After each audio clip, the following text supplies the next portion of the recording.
Assalamualaikum warahmatullahi wabarakatuh. Di sini kami akan memaparkan strategi atau kinerja dari masing-masing manajemen dalam bisnis yang kami jalankan, yaitu Handmade Simple Croquette. Sebelumnya, apa sih Handmade Simple Croquette itu? Jadi, Handmade Simple Croquette merupakan bisnis yang kami jalankan di bidang kerajinan, yaitu rajutan, dan produk yang kami hasilkan biasanya berupa boneka, gantungan kunci, bros, dan lain-lain. Meski kelihatannya sederhana, dalam merajut diperlukan ketelitian dan ketelatenan. Karena rajutan yang dibuat dengan teknik rumit, kreativitas yang tinggi, serta membutuhkan waktu yang lama, berpeluang untuk terjual dengan harga tinggi. Kesabaran juga menjadi elemen penting dalam membuat produk rajutan yang bermutu tinggi. Dengan ditambah nilai pengemasan dari produk yang kami buat dan teknik handmade dapat memberikan nilai tambah dari produk yang kami tawarkan. Selanjutnya, di sini saya Anissa Ika Imawati yang bertanggung jawab atas kegiatan manajemen pemasaran. Di era sekarang, dunia fashion terus mengalami perkembangan, di mana masyarakat memperhatikan penampilan mereka, khususnya para remaja dewasa yang memakai pakaian yang lebih trendy dan kekinian. Salah satu contoh yang masuk dalam kategori subsektor fashion ialah kerajinan rajut.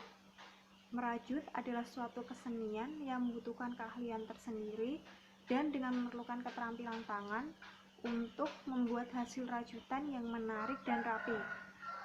Kerajinan rajut ialah salah satu kerajinan tangan yang unik dan tidak ketinggalan zaman bila dibandingkan dengan gaya busana masa kini.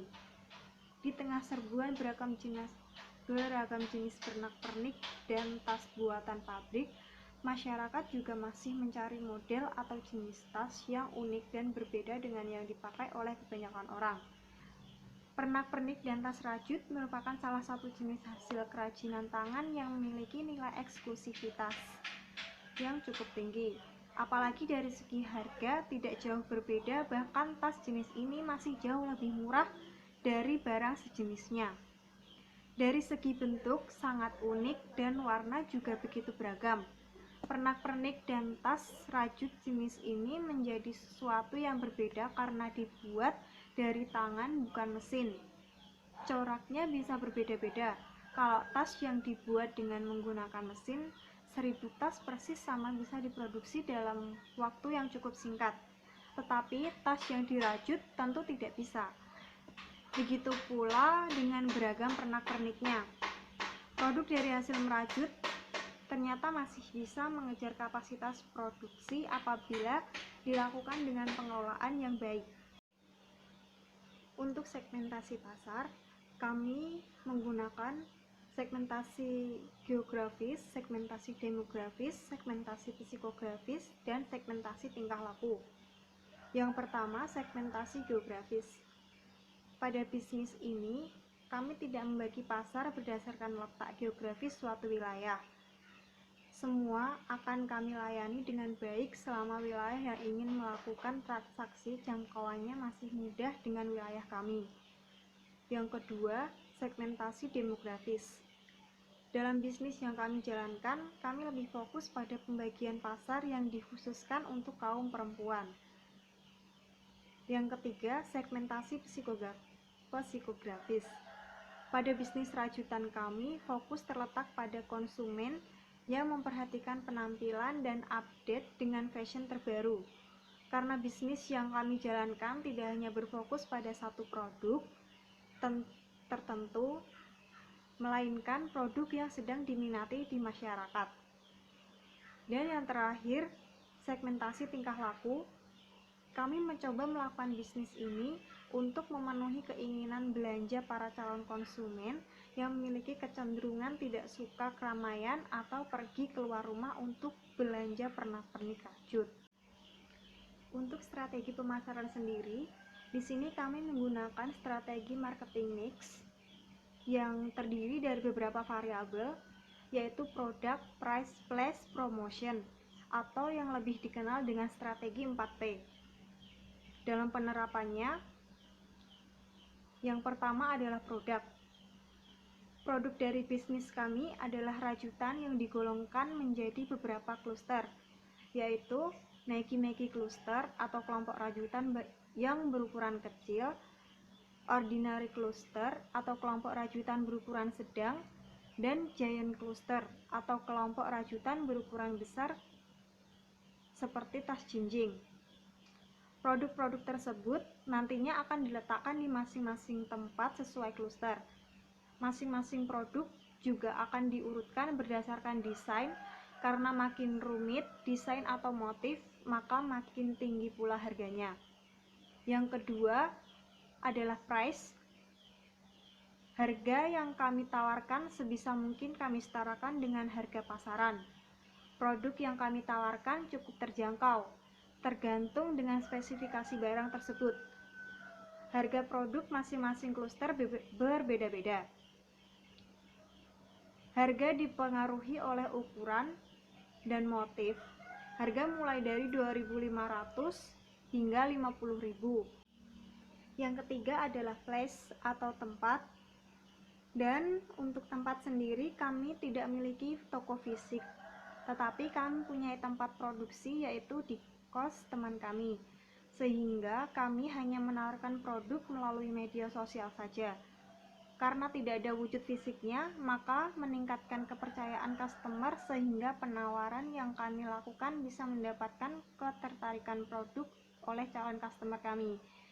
Selain itu, kami juga menggunakan saluran pemasaran langsung, di mana penyaluran produk dari kami langsung sampai kepada konsumen. Artinya, konsumen dapat langsung melakukan transaksi kepada kami apabila melakukan pembelian. Dan yang keempat adalah promotion. Promosi ini kami lakukan secara langsung dan tidak langsung. Untuk promosi secara tidak langsung, yang pertama kali kami lakukan adalah dengan cara kami membuat beberapa produk, kemudian kami gunakan sendiri sebagai salah satu promosi kami. Kegiatan ini kami lakukan untuk mengetahui tingkat ketertarikan dan penerimaan pasar, terutama untuk konsumen di lingkungan kami terhadap produk kami.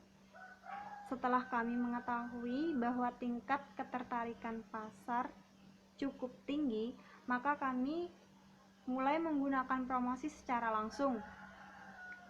Yang gencar kami lakukan adalah dengan cara advertising atau periklanan. Promosi yang kami lakukan yaitu dengan memposting produk kami di Instagram atau story WhatsApp. Selanjutnya akan dilanjutkan oleh teman saya. Assalamualaikum warahmatullahi wabarakatuh. Nama saya Nurun Najmati Laila. Di sini saya akan menjelaskan tentang aspek produksi. Di mana proses kerja bisnis kelompok kami atau usaha kami itu dikategorikan menjadi 3 tahap, yaitu yang pertama tahap praproduksi, yang kedua tahap proses produksi, dan proses pasca produksi. Proses yang pertama adalah proses praproduksi, di mana di sini kita memikirkan tentang bagaimana itu bentuk produk kita, warna, motif apa yang sesuai dengan produk kita. Yang kedua adalah proses produksi, di mana proses ini memulai mempersiapkan bahan, pembuatan simbol awal, dan pembuatan kerangka badan sehingga menjadi suatu produk yang kita inginkan. Proses yang ketiga adalah proses pasca produksi, yaitu proses penyempurnaan atau finishing dan pemeliharaan hubungan dengan pelanggan sampai dengan terjaminnya barang sampai ke pasar. Untuk materi selanjutnya adalah strategi manajer produksi. Sebagai manajer produksi, saya menginginkan yang terbaik untuk perusahaan. Oleh karena itu, strategi yang saya gunakan adalah dengan menggunakan strategi desain produk, yang dimana merupakan tindak lanjut dari proses riset pasar yang dilakukan oleh bagian manajemen pemasaran. Di mana desain produk ini merupakan salah satu unsur yang memajukan usaha agar hasil produk tersebut dapat diterima oleh masyarakat. Karena produk yang mereka dapatkan mempunyai kualitas yang baik, harga yang terjangkau, desain yang menarik, dan sebagainya. Untuk itu, saya berusaha mendesain produk sebaik mungkin yang memenuhi faktor-faktor sebagai berikut. Faktor yang pertama adalah faktor performasi. Di sini saya mempertimbangkan nilai kepraktisan, di mana produk yang kami produksi ini mempunyai sisi praktis, yaitu bisa dipakai di mana saja dan kapan saja. Yang kedua adalah kemudahan dalam penggunaan, di mana produk kami sangat mudah untuk digunakan. Yang ketiga adalah kemudian dalam pemeliharaan, di mana produk kami sangat mudah dalam pemeliharaannya karena produk kami ini produk rajutan, jadi pemeliharaannya hanya cukup direndam dengan deterjen atau sabun cair, setelah itu dikeringkan. Faktor yang kedua adalah faktor fungsi, dengan mempertimbangkan yang pertama yaitu kehandalan. Arti dari kehandalan di sini adalah dapat digunakan secara berulang-ulang. Tentu saja produk kami dapat dipakai secara berulang-ulang dengan tidak mengurangi fungsi produk. Yang kedua adalah spesifikasi dari material. Material yang kami gunakan dalam produk ini berasal dari benang rajut yang tidak mudah putus dan bahan penolong lainnya yang aman dan pastinya tahan lama. Faktor yang ketiga adalah faktor produksi, di mana saya mempertimbangkan bahan baku, di mana bahan baku yang kami gunakan sangat mudah ditemukan di pasaran. Hal ini tentu saja juga memudahkan kami dalam proses produksi. Yang kedua adalah tingkat keterampilan tenaga kerja, di mana hal ini manajemen produksi dibantu oleh manajemen sumber daya manusia untuk meningkatkan keterampilan kerja karyawan yang tentunya harus mempunyai keahlian, yaitu merajut. Yang ketiga adalah biaya produksi. Dalam hal ini, manajemen produksi juga dibantu oleh manajemen keuangan untuk menyusun kebutuhan produksi dan sebisa mungkin mencukupi permintaan pasar dengan kebutuhan yang sebenar-benarnya tanpa ada unsur penipuan. Faktor yang keempat adalah faktor kualitas bentuk.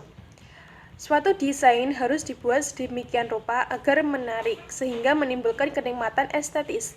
Hal ini penting dalam meningkatkan cita rasa konsumen. Untuk itu kami mempertimbangkan yang pertama adalah spirit dan gaya zaman.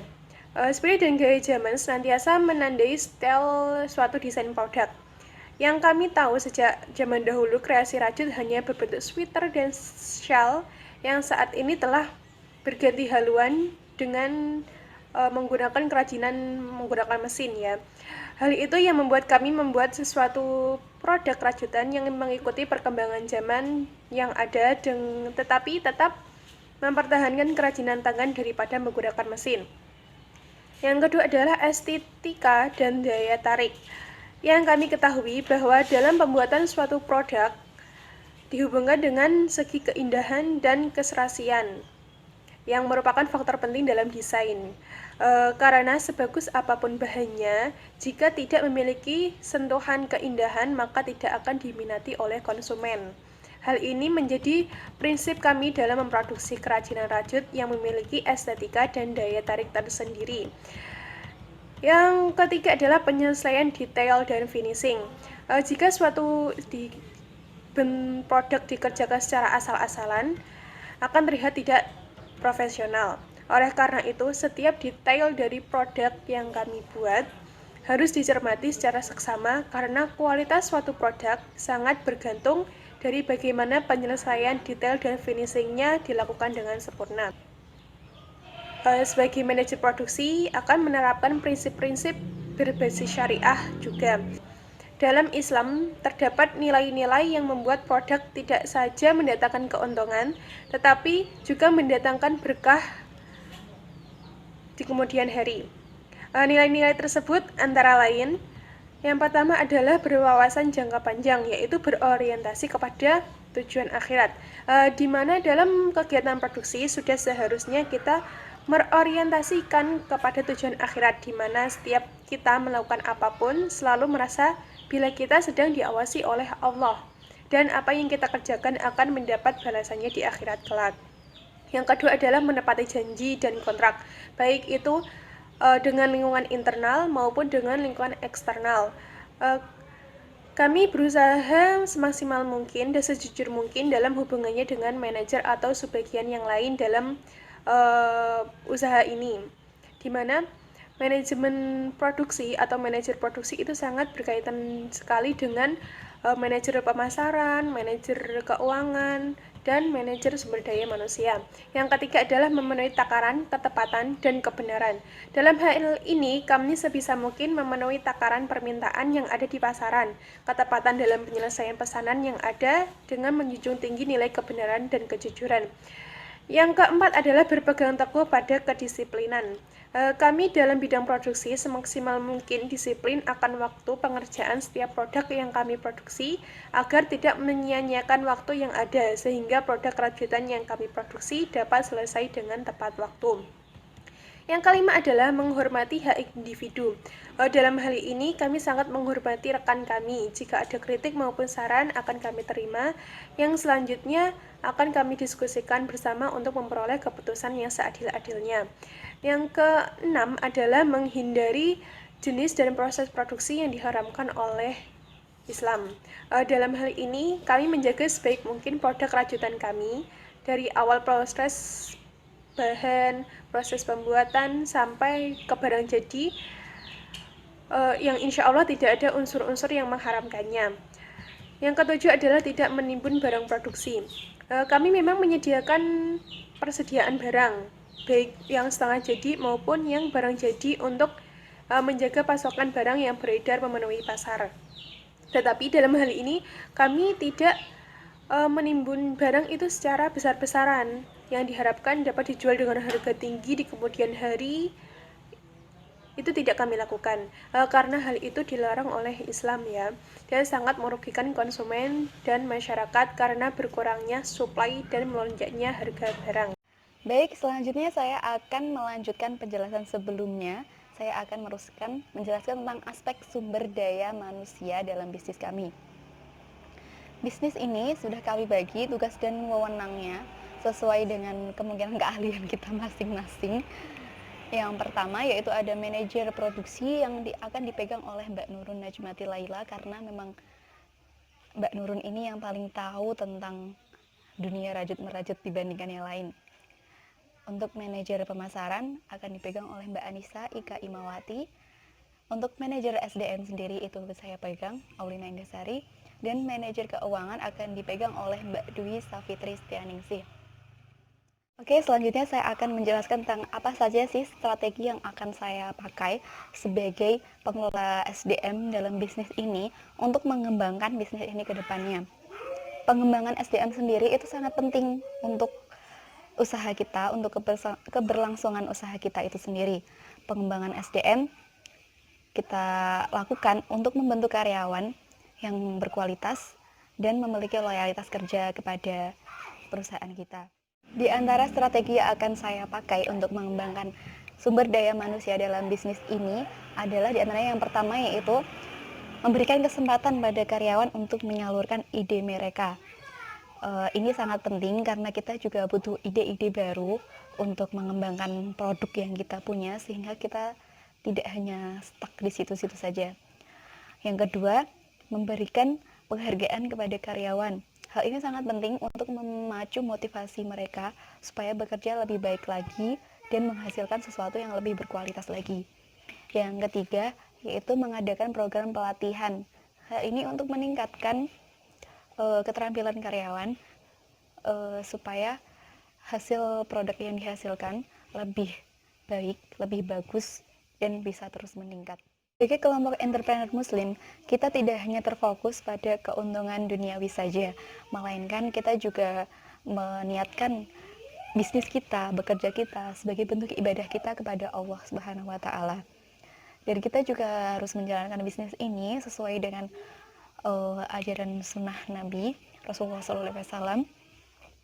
Oleh karena kita akan menerapkan beberapa prinsip syariah yang telah diajarkan oleh Nabi. Ya, meskipun sebenarnya nilai-nilai ini tuh sudah ada di konsep konvensional, hanya saja kita akan tetap menjelaskannya seperti apa, bahwa ini tuh memang apa yang diajarkan oleh Nabi kita. Yang pertama yaitu menekankan profesionalitas dan menempatkan sumber daya manusia sesuai dengan keahliannya. Hal ini sangat penting karena kalau kita salah menempatkan SDM ke pekerjaan yang salah, tidak sesuai dengan kemampuannya, itu akan membuat pekerjaan yang mereka lakukan itu berantakan dan kacau, dan itu akan berdampak buruk juga bagi perusahaan kita. Yang kedua yaitu melibatkan karyawan dalam membuat keputusan tertentu. Kita tidak bisa menjadikan karyawan sebagai buruh sepenuhnya saja. Karena niat kita bukan hanya mengembangkan keuntungan bagi diri kita sendiri, tapi juga kita mengembangkan masyarakat sekitar. Jadi kita juga harus perlu aspek ini, melibatkan mereka dalam membuat keputusan.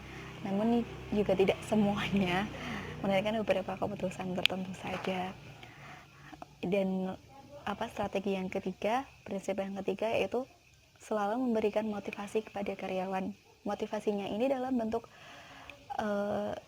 gimana kita sebagai orang Islam, orang Muslim, bekerja tidak hanya untuk mencari uang sebagai kebutuhan hidup.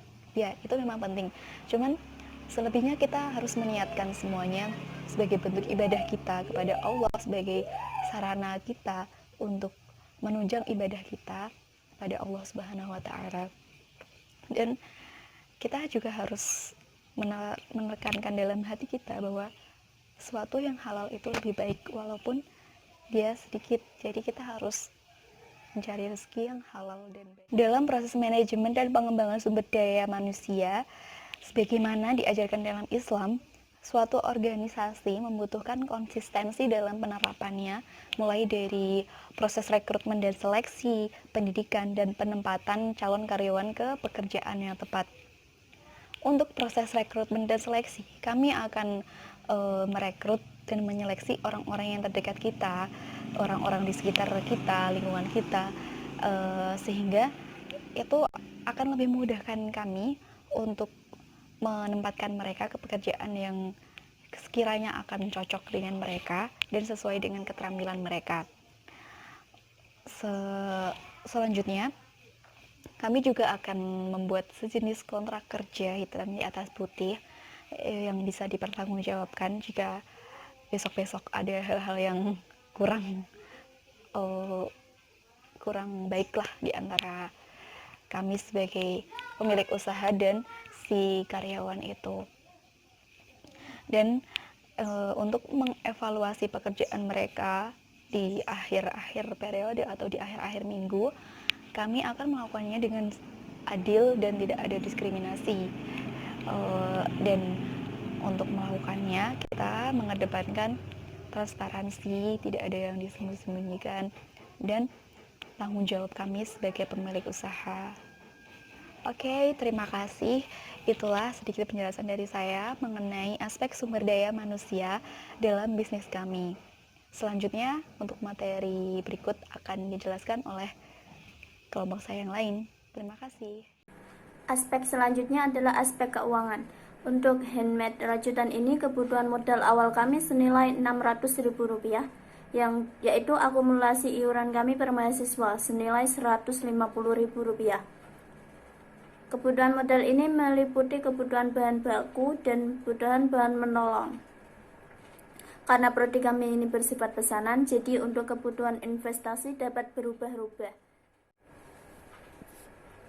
Adapun langkah-langkah yang akan saya gunakan sebagai seorang manajer keuangan adalah: pertama, merencanakan keuangan. Fungsi perencanaan di sini adalah untuk merencanakan keuangan yang berhubungan dengan pengeluaran dan pemasukan uang dalam perusahaan atau usaha handmade ini untuk periode tertentu.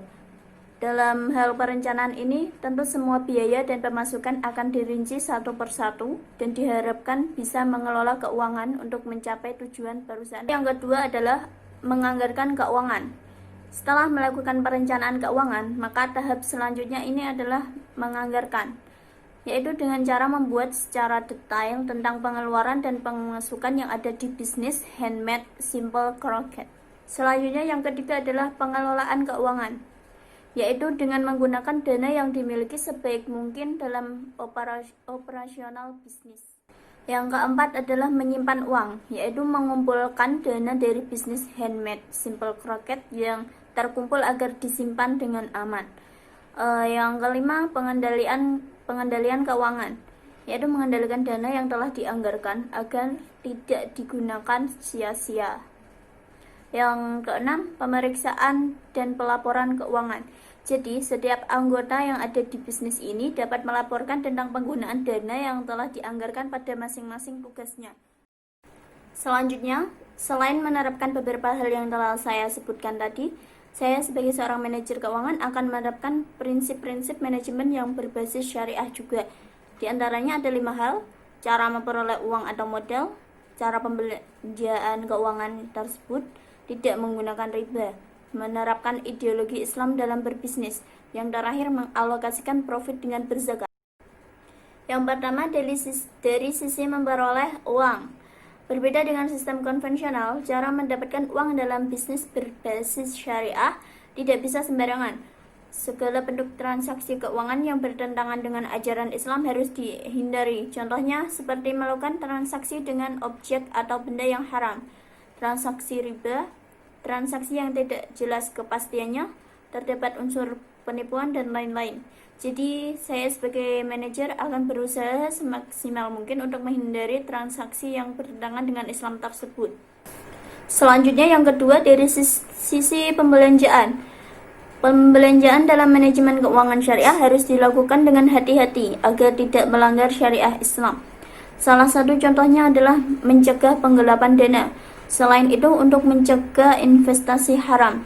Jadi, segala suatu bentuk transaksi pembelanjaan harus ada catatan, transkrip, data atau nota yang menjadi bukti di kemudian hari.